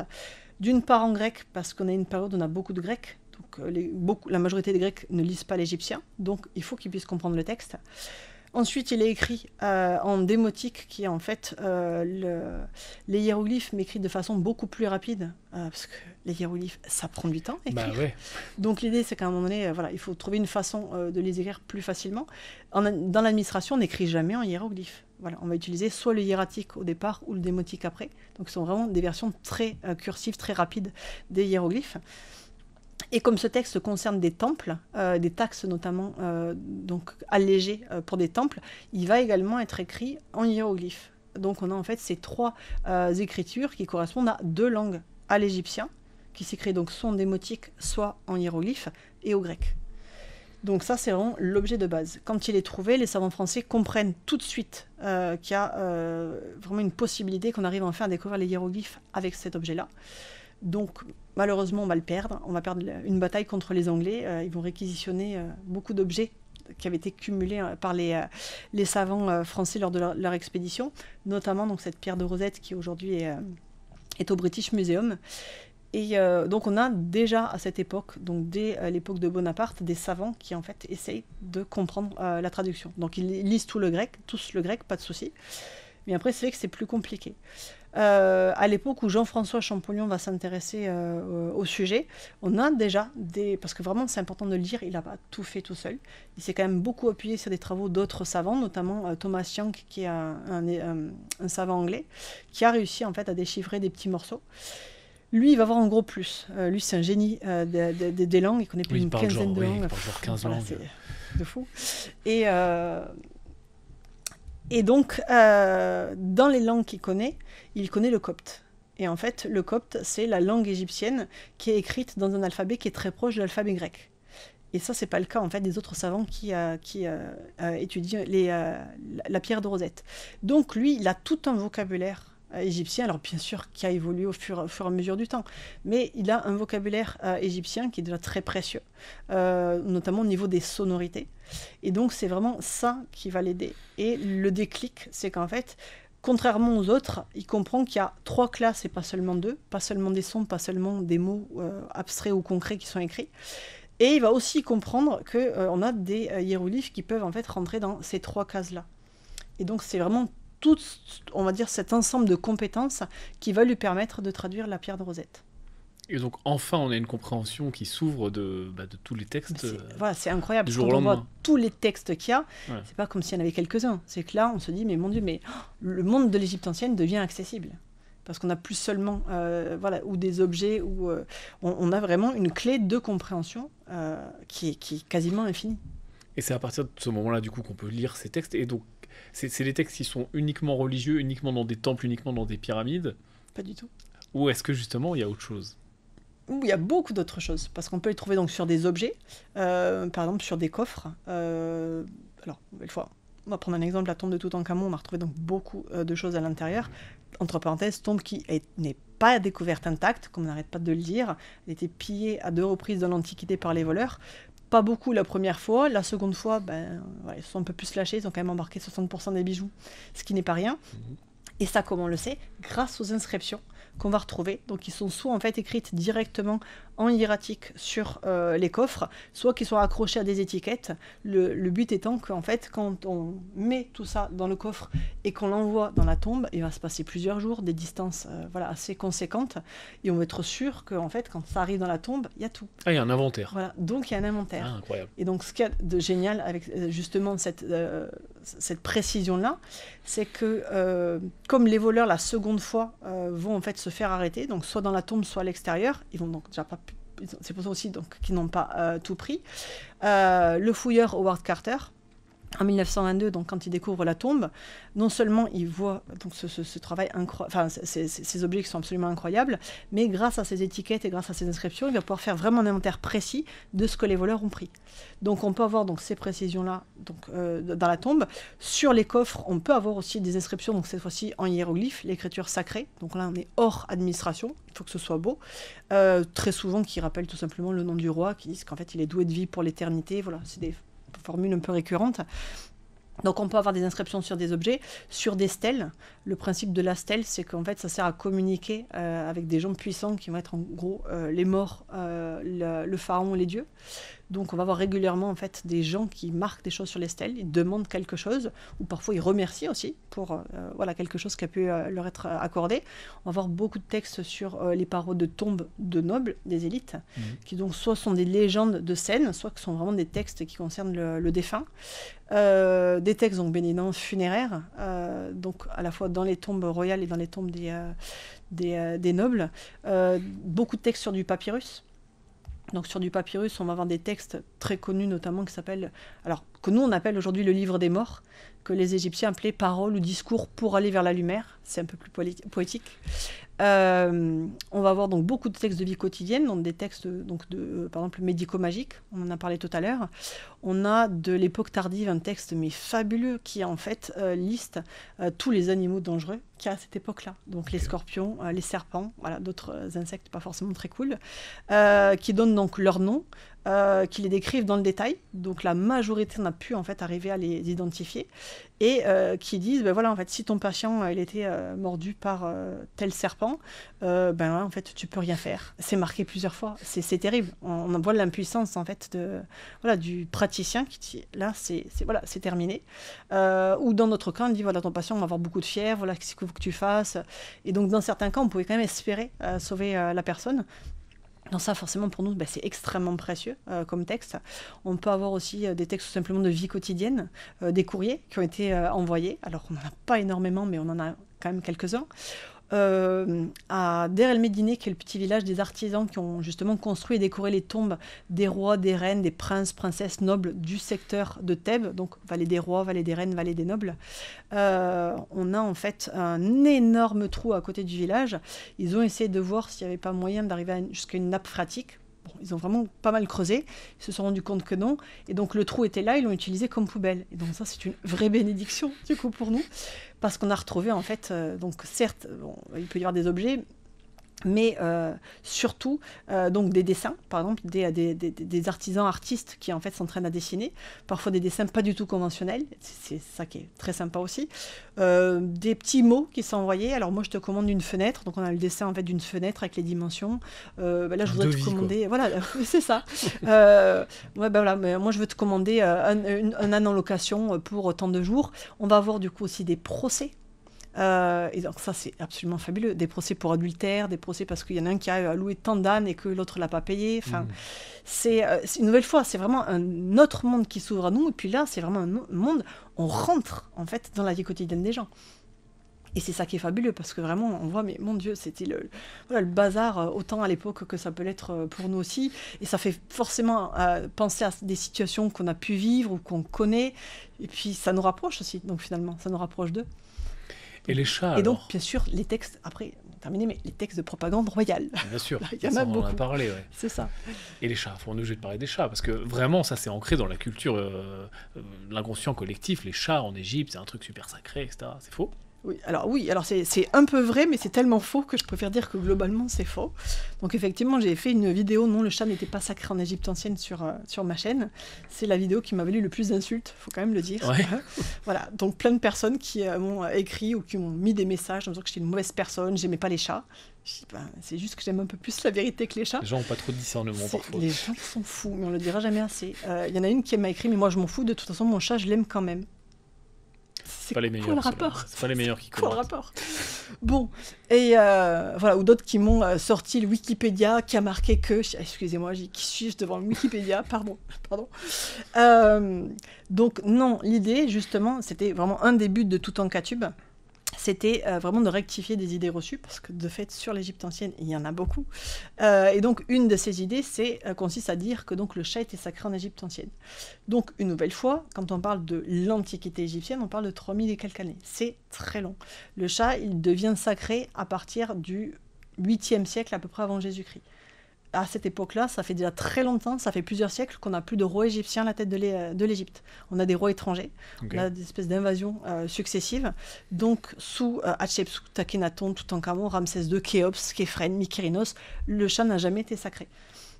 Donc déjà, c'est une toute petite partie, on va dire, voilà, sur 3000 ans, on est à peu près sur 300 ans, donc voilà, c'est vraiment très très peu.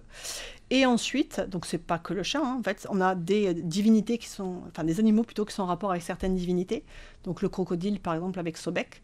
Donc de la même façon, les cités sous la protection de Sobek vont sacraliser le crocodile, ce qui a horrifié les Grecs. On a même une ville qui a été surnommée Crocodilopolis, la ville des crocodiles. Et donc les Grecs disaient non mais c'est un truc de fou. En fait, quand il y a des jours de fête, ils partent les crocodiles avec des colliers de fleurs, ils leur mettent des boucles d'oreilles. Moi j'aurais bien aimé voir ça. Ils leur mettent des boucles d'oreilles aux oreilles. Enfin bon. Donc le crocodile est sacré, on n'a pas le droit de le tuer.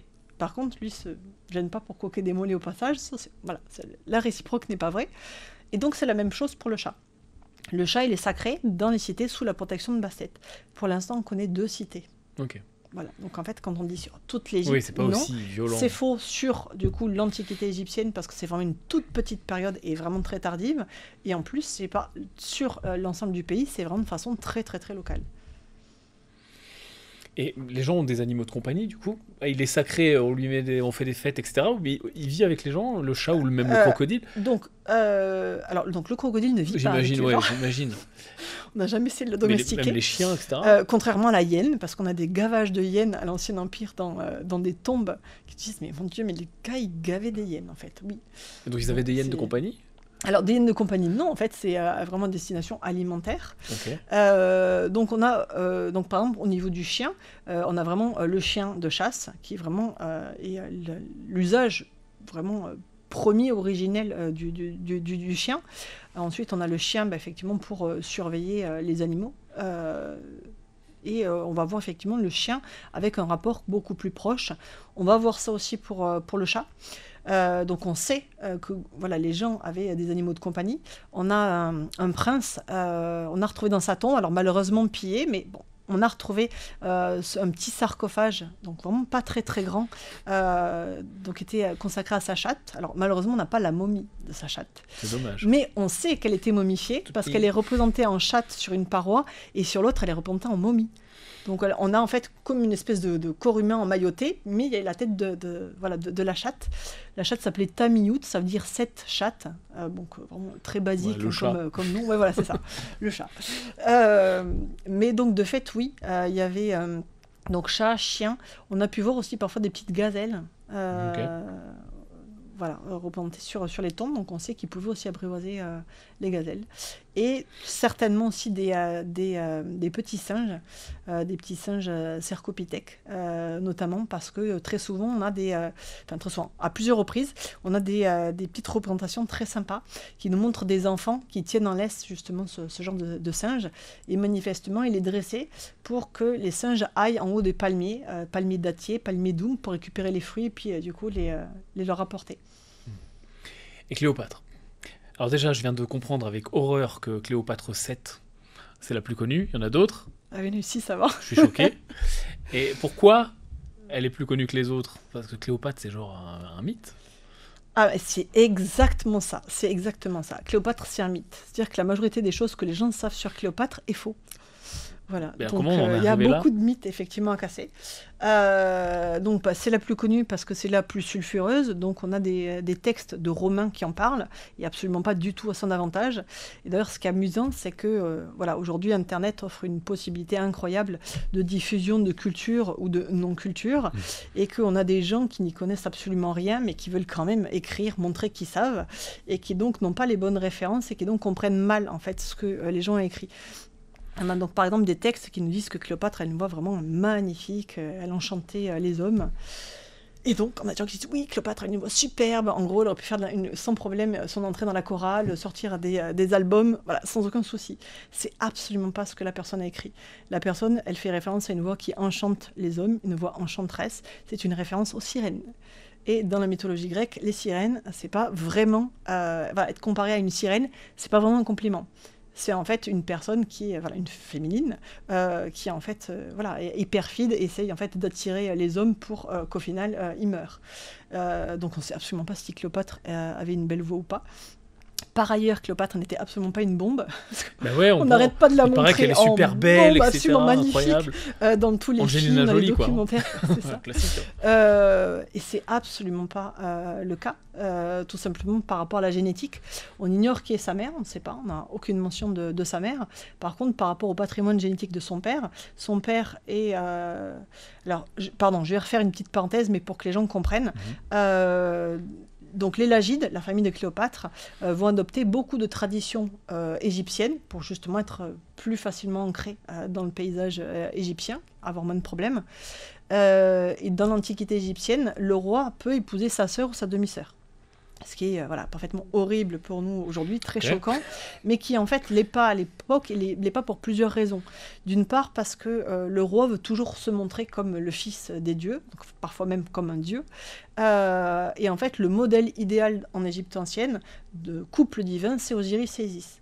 Et Osiris et Isis, ils sont frères et sœurs, et ils sont mari et femme, finalement comme Zeus et Héra chez les Grecs. Et donc le roi cherche à reproduire en fait ce modèle divin sur Terre.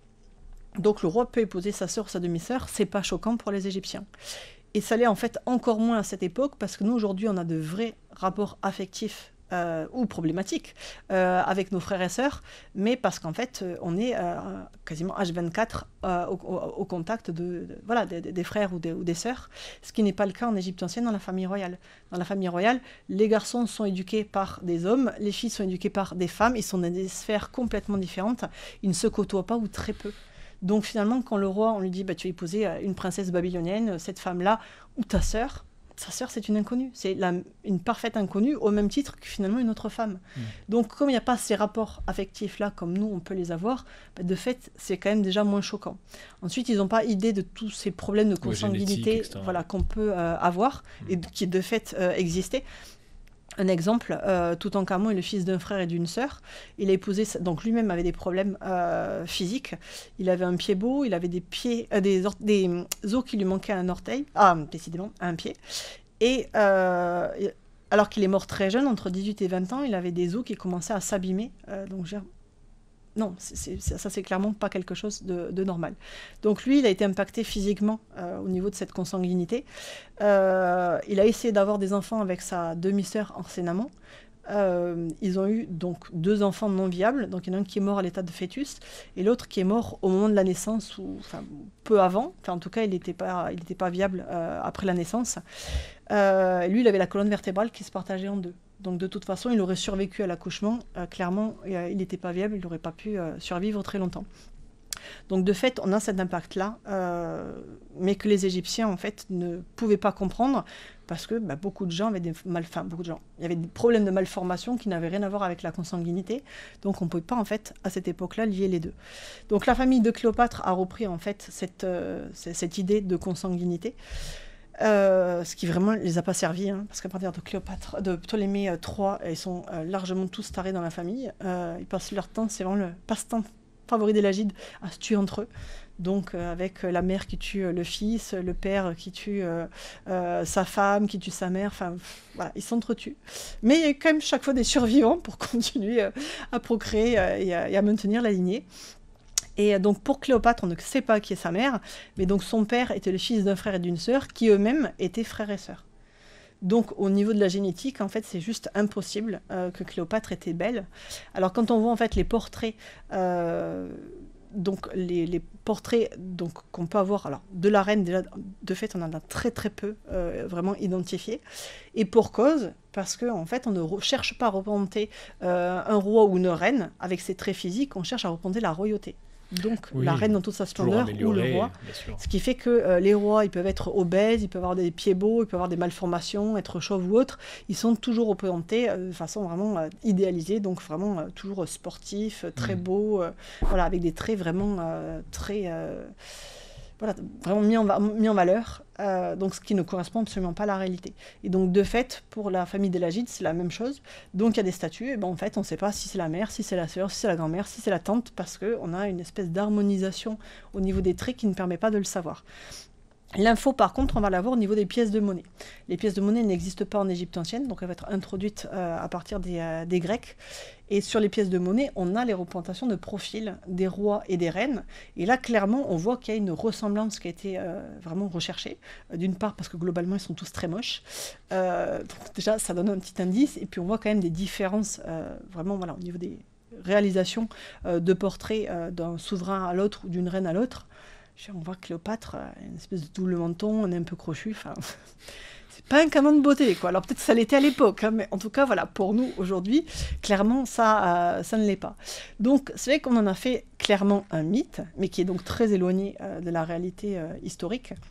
Et ce qui est dommage, parce que finalement, cette réalité, elle n'est peut-être pas aussi belle, on va dire, voilà, que ce que Cléopâtre était, mais finalement, parce que c'était une garce comme le reste de sa famille, qu'elle a fait... voilà, elle est responsable de la mort. Alors, elle a vraiment la soif du pouvoir ancrée dans les gènes. Ça, c'est vraiment la génétique des Lagides. Donc, elle va provoquer la mort de son demi-frère et époux, donc, qui est...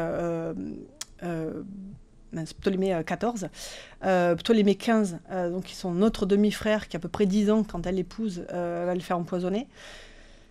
Donc voilà, elle est responsable de la mort d'une de ses sœurs aussi. Enfin, fun. Voilà, donc, voilà, meurtrière, voilà, de plusieurs personnes de sa famille, mais finalement ni plus ni moins que je dirais la plupart des autres. Elle va avoir une relation avec Jules César, de fait. Ah, le mythe donc, est réel. Alors, donc ça, c'est vrai. Par contre, Césarion, c'est pas son fils, à Jules César. Et ça, comme on le sait, parce qu'en fait, on a une stèle égyptienne qui nous donne la date de naissance de Césarion, donc Ptolémée Césarion. Ptolémée Césarion, quand il naît, si on fait -9 ou -8... Jules César, il est en Espagne, il est en train de guerroyer en Espagne, donc clairement, il ne peut pas être le père biologique de Césarion. Et puis surtout, on a un auteur romain qui nous parle de Caius Oppius, qui est un proche de Jules César, qui a écrit une espèce de petit livret, de petit pamphlet. Alors on ne l'a pas, mais si un jour on tombe sur une copie, ça va être la découverte du siècle, qui s'intitule « Preuve que Césarion n'est pas le fils de Jules César comme Cléopâtre le prétend ». Ah, le clash mais antique. génial. Génial. Et en fait, pourquoi elle a fait ça? Elle a fait ça parce que elle sait très bien à ce moment-là que Rome, en la personne de Jules César, lorgne sur l'Égypte, qui cherche à voir quels sont les points faibles, et que beaucoup de pays finalement sont tombés dans le giron, sont devenus des provinces de l'Empire romain. Donc elle sait que c'est une vraie menace pour l'Égypte. Et elle se dit, et le calcul n'est pas complètement faux, elle se dit, si en fait mon fils est vraiment déclaré comme héritier de Jules César, en fait l'Empire romain il ne permettra pas qu'on envahisse en fait le territoire qui est donc qui revient supposément à son fils. Enfin vraiment, elle, c'est un calcul à la fois pour permettre à son fils de garder l'Égypte et pour que l'Égypte soit finalement sécurisée par rapport à cette menace romaine. Le problème, c'est que ça va se retourner en fait contre son fils, puisque lorsque les armées d'Octave vont réussir en fait à prendre le dessus sur celle de Cléopâtre, il va faire exécuter l'enfant. Donc il le fait exécuter. Pourquoi? Parce que c'est une vraie menace, justement, parce qu'il y a cette soi-disant paternité à laquelle il ne croit pas, mais il se dit, il y en a qui pourraient y croire, ça peut vraiment être potentiellement une menace, donc il a préféré éliminer la menace. Et pour autant, les autres fils que Cléopâtre a eu de Marc-Antoine, donc un autre général romain, il ne les a pas fait exécuter. Donc on voit bien que là, il y en a vraiment un qui a pris, parce qu'il était estampillé héritier de Jules César et que c'était une menace.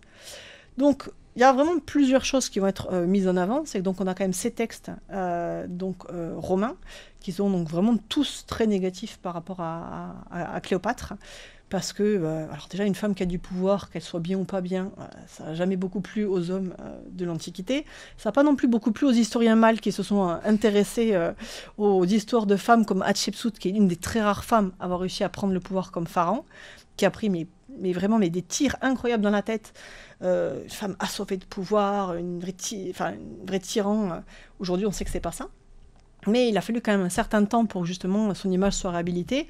Et donc les Romains, c'est la même chose en fait. C'est une femme qui a du pouvoir, qui veut gouverner seule, ça ne se fait pas. C'est un homme qui doit gouverner. Quand on voit effectivement que son mode de vie, un mode de vie très bling-bling pour les Romains, que effectivement elle est à la cause de la mort de plusieurs membres de sa famille, il y a quand même des choses qui justifient l'opinion très négative des Romains. Donc eux, clairement, la considèrent comme une prostituée. Et donc quand en fait...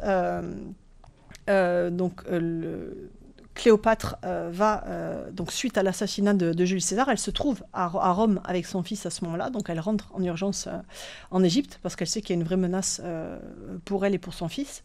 Donc elle va se gérer à peu près toute seule, on va dire, au niveau de ses affaires, et Marc-Antoine va la rejoindre. Alors moi, je ne suis pas spécialiste de cette période ou de cette reine, mais pour avoir discuté avec des historiens qui le sont, plusieurs m'ont dit qu'ils pensent que Césarion est le fils de Marc-Antoine. Et de fait, ils se connaissaient déjà d'avant, ils se sont vus plusieurs fois à Rome. Donc, il a rejoint elle, potentiellement son fils. Ils vont avoir donc une liaison complètement ouverte à afficher. Ils vont avoir donc des jumeaux, Alexandre Hélios, Alexandre Soleil et Cléopâtre Sélénée, Cléopâtre Lune. Un autre fils qu'ils appellent aussi Ptolémée. C'est très courant, très en vogue dans la famille. Et donc voilà, pendant quelques temps, ça va bien se passer, sauf que Rome continue à lorgner sur l'Égypte. Et donc ils vont, ça va aller au clash avec Octave. Donc Octave va venir avec ses armées à un endroit qui est Actium. Alors la bataille d'Actium, qui est très connue, se trouve pas du tout en Égypte et se trouve pas non plus sur les abords de l'Empire romain comme on pourrait le penser, ça se trouve en Grèce. Donc on est sur les abords de la Grèce et il se trouve que Marc-Antoine a réussi en fait à dominer la Grèce. Donc de fait, il a une partie de son armée qui lui est restée fidèle et qui est là-bas.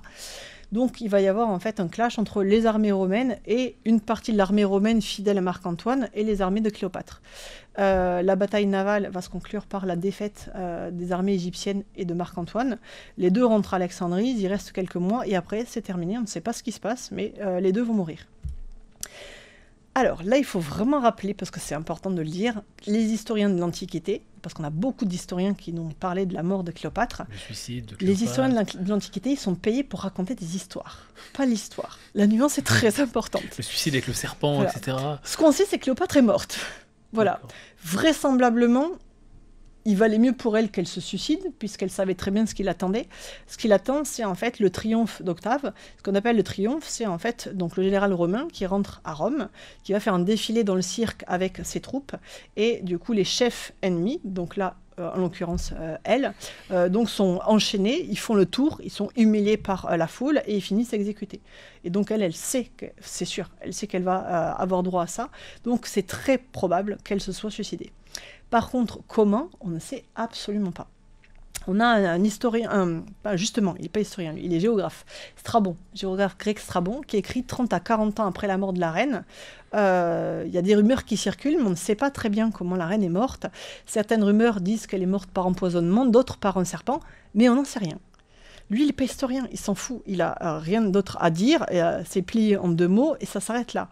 Et lui, il nous explique qu'on ne sait pas, et il est contemporain de la mort de la reine. Il ne sait pas. Tous ceux qui nous en parlent, aucun ne sont contemporains. Plutarque, allez, s'il avait 8-10 ans à l'époque, c'est le max.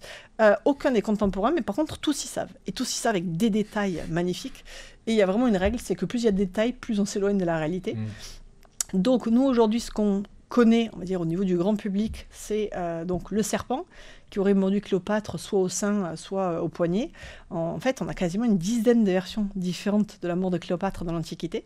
Alors, c'est par un cobra, plusieurs cobras, des serpents, un aspic, plusieurs aspics. Enfin, déjà, au niveau du serpent, c'est pas net, on ne sait pas. Et ce qui est superbe, c'est qu'on a encore des gens, et puis des gens sérieux, pour nous dire que grâce à Plutarque, on sait en fait comment est morte Cléopâtre. Et moi, je dis, mais c'est un truc de fou. Et j'invite les gens à lire Plutarque. Plutarque, c'est une pièce de théâtre qu'il nous fait, en fait. Plutarque, Octave va lui commander, en fait, la vie d'hommes illustres. Donc, en fait, il lui demande de faire une biographie de gens connus. Donc, soit pour les mettre en avant, soit au contraire, en fait, pour les défoncer, avec une réalité qui n'existe absolument pas, mais qui permet, en fait, à lui-même, Octave, d'être mis en avant. Et Marc-Antoine, c'est clairement son rival. C'est son rival, c'est son concurrent. C'est par ailleurs son beau-frère aussi. Il va épouser sa sœur Octavie, mais il va la délaisser pour Cléopâtre. Donc il a plusieurs raisons d'en vouloir à Marc-Antoine. Et donc il va demander à ce qu'on écrive une vie de Marc-Antoine, donc dans laquelle on raconte un peu sa vie, surtout sa fin, et celle de Cléopâtre aussi. Marc-Antoine, à cette époque-là, c'est un des plus grands généraux de l'Empire romain. Donc c'est vraiment un sérieux concurrent pour Octave. Là, il passe pour une espèce de pleutre, de lâche, d'alcoolo. Oui, enfin, il réécrive l'histoire. Voilà. Et donc la mort de Marc-Antoine, mais vraiment, c'est génial. Mais vraiment, on a l'impression qu'on a une scène en plusieurs actes. Donc, Marc-Antoine vient de rentrer à Alexandrie et il apprend incidemment que en fait, Cléopâtre est morte. Alors, il ne sait pas qu'elle a fait répandre le bruit qu'elle était morte. Il pense qu'elle est morte. Donc, il se lance dans une espèce de monologue en se disant que la vie ne vaut pas la peine d'être vécue sans sa Cléo. Et donc, il décide de mourir. Mais il est trop lâche pour se tuer. Bon, ok, pourquoi pas, petit coup de mou, on peut comprendre, ok. Donc, il demande en fait à son serviteur de le tuer. Et son serviteur prend en fait son glaive et l'enfonce dans le ventre, et il préfère en fait mourir que porter atteinte à son maître. Et donc il meurt assez rapidement, et là Marc-Antoine se dit bon quand même, s'il a réussi, je devrais pouvoir y arriver aussi. Et donc il prend l'épée et il se rate. Donc je rappelle, c'est un des plus grands généraux de l'armée romaine, mais bon, il se rate. L'esclave qui n'a jamais touché une arme se rate pas, il y arrive du premier coup, mais bon, lui se rate. Et donc là, il demande à ses esclaves de l'aider en fait à s'achever. Et ces esclaves vachement sympas préfèrent se barrer. Non, en fait, donc ils partent. Et là, on a l'impression que vraiment le rideau tombe, fin de l'acte 1. Le rideau se relève. Ces esclaves reviennent. On ne sait pas depuis combien de temps ils sont partis, mais ils sont partis depuis un certain temps. Ils ont appris que Cléopâtre était toujours vivante. Ils savent où elle est. C'est magnifique. Et donc, ils proposent à Marc-Antoine, qui est toujours pas mort, qui est en train de se vider de son sang, de l'amener du coup à Cléopâtre. Donc il le transporte jusqu'à sa tombe, parce qu'en fait, super planque, elle s'est planquée dans sa tombe. La tombe de Cléopâtre, c'est un bunker, hein, elle est équipée de tout. Et donc il frappe à la porte, et là Cléopâtre apparaît en majesté à la fenêtre, elle dit oui, c'est pourquoi. Et puis là, voilà quoi, vous pouvez ouvrir la porte. Non, pas par la porte, par la fenêtre. Bon, et là, en fait, comme elle est bien équipée, elle a des cordes. Donc, en fait, avec ses servantes, elles vont remonter Marc-Antoine. Marc-Antoine doit avoir 300 litres de sang dans le corps. Ah, quand même, je précise. Donc, lui, il pisse toujours du sang. Il est remonté. Et là, donc, Plutarque est super bien informé. Donc, il y a Cléopâtre et ses 2 servantes, plus Marc-Antoine. Il sait exactement ce qui se passe à l'intérieur. Donc au départ, Cléopâtre, ça va, elle gère. Puis à un moment donné, elle devient complètement hystérique.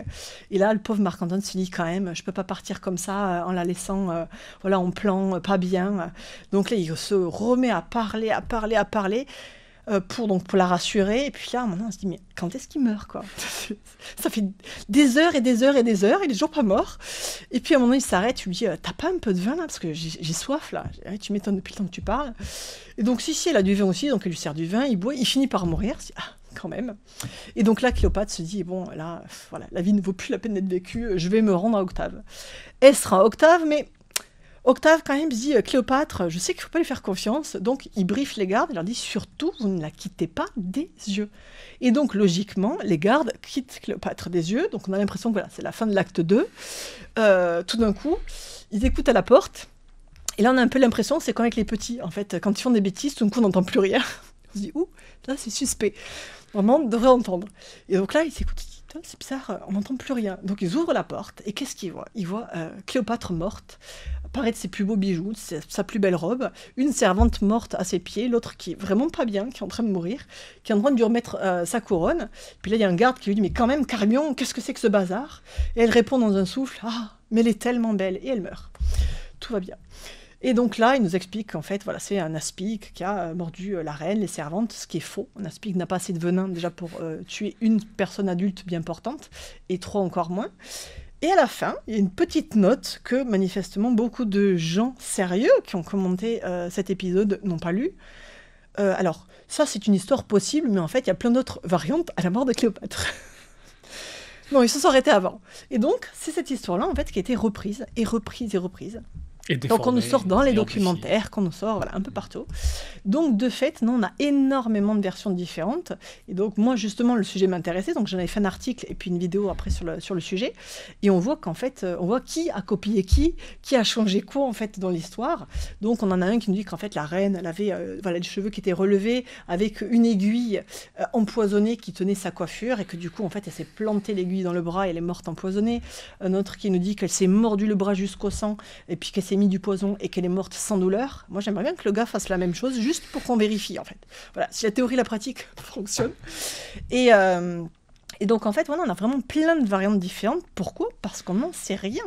On n'en sait rien. Moi, je pense que le Octave en question, il a dû être vert de se dire qu'en fait, elle est morte. Je vais pas pouvoir en fait me venger. Voilà, la prendre à Rome avec moi pour mon triomphe. Et que lui, effectivement, n'avait aucun intérêt à la tuer avant. Au contraire, il avait plutôt tout intérêt à la garder en vie. Donc oui, très manifestement, elle s'est suicidée, mais de quelle façon, on ne sait pas, on ne saura jamais. Donc on peut toujours blablater, mais... Et donc, j'en arrive à la conclusion. Pourquoi elle est aussi donc célèbre et pourquoi c'est passé dans le mythe?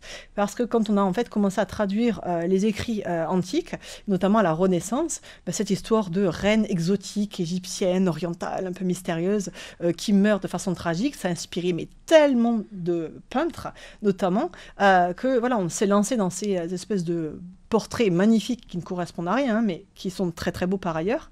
Et d'une chose à une autre, en fait, elle est vraiment rentrée dans la légende. Mais dans la légende, qui ne correspond à aucune réalité historique. Et à travers les temps, jusqu'à la pop culture, jusqu'au film, jusqu'à Astérix, oui, etc., la totale. Quoi. Tout à fait, oui. Alors le léobain d'Anès, le coup du tapis dans lequel elle sera apparue, voilà, toute sa splendeur à Jules César, enfin, tout ça, poubelle. Voilà, il n'y a pas grand-chose qui soit vrai en fait dans ce que les gens savent de Cléopâtre. Vous avez cassé un petit peu nos mythes d'enfants. Voilà, vous allez me reprocher comme les autres avec le chat.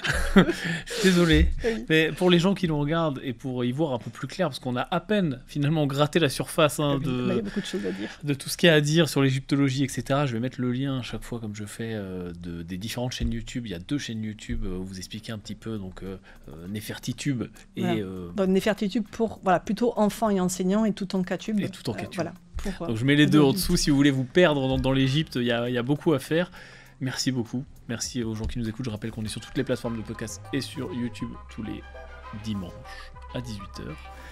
Amandine Marchal, c'était très intéressant. Merci, à bientôt. Avec grand plaisir. Merci pour l'invitation.